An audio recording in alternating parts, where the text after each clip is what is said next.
చేతులు ఎత్తేవాడిని, ఆయన ఎతికేవాడిని. ఆయనకు నిజంగా ఆయనలో నాటబడిన వాడు సిగ్గుపరచబడాడు.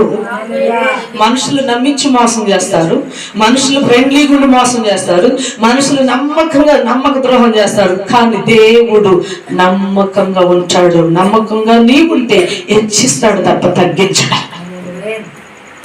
ఎందుకు నువ్వు నమ్మకంగా, నువ్వు మనుషులు కదా నమ్మేది, దేవుడు నమ్మాలి. మనుషులు నమ్మకం వస్తుంటారు, లైఫ్ లోకి వెళ్ళిపోతుంటారు, వస్తుంటారు, లైఫ్ లోకి వెళ్ళిపోతుంటారు, వస్తుంటారు, వెళ్ళిపోతారు. కానీ యేసయ్య ఒక్కసారి వెనక్కి తిరిగి వెళ్ళడం.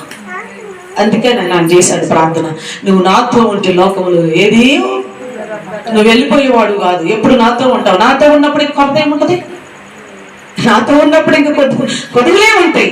అందుకని నువ్వు నాతో ఉండగా లోకంలోనిది ఏది మొదటిది దేవుడి తట్టు కనులు ఎత్తుచున్నాడు. రెండోది మొదటిది రోషము కలిగి, ఒక సైనికుల వల్ల రోషం కలిగి ఉన్నాడు, ప్రార్థిస్తున్నాడు.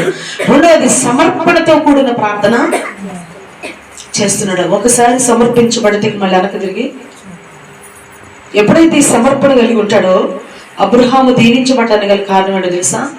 దేవుడు పిలిచిన పిలుపును పట్టుకొని వెళ్తా ఉన్నాడు. ఈ మధ్యలో లోతు బాగా దీవించబడ్డాడు.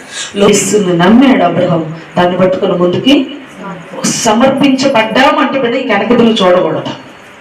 ఈరోజు ఈ కల్వరి పరిచర్యలో ఎన్ని ఆటుపోట్లు వచ్చినా ముందుకు వెళుతుంది, దీవెనకరంగా ఉందంటే వెనక్కి తిరిగి చూడాలి. ఈ మధ్యలో ఎన్ని వచ్చిపోయినాయో, ఎంతమంది వచ్చిపోయారు, ఫ్రెండ్లు ఎంతమంది, కానీ ఆయన అడుగు పెట్టిన ఆ స్థలాన్ని ఇచ్చిస్తూనే ఉన్నాడు, దీవిస్తూనే ఉన్నాడు, పిలుచుకున్న మమ్మల్ని పోషిస్తూనే ఉన్నాడు. హల్లెలూయా, దేవునికి మహిమగా. ఎందుకంటే నమ్మకత్వం ఉండాలి.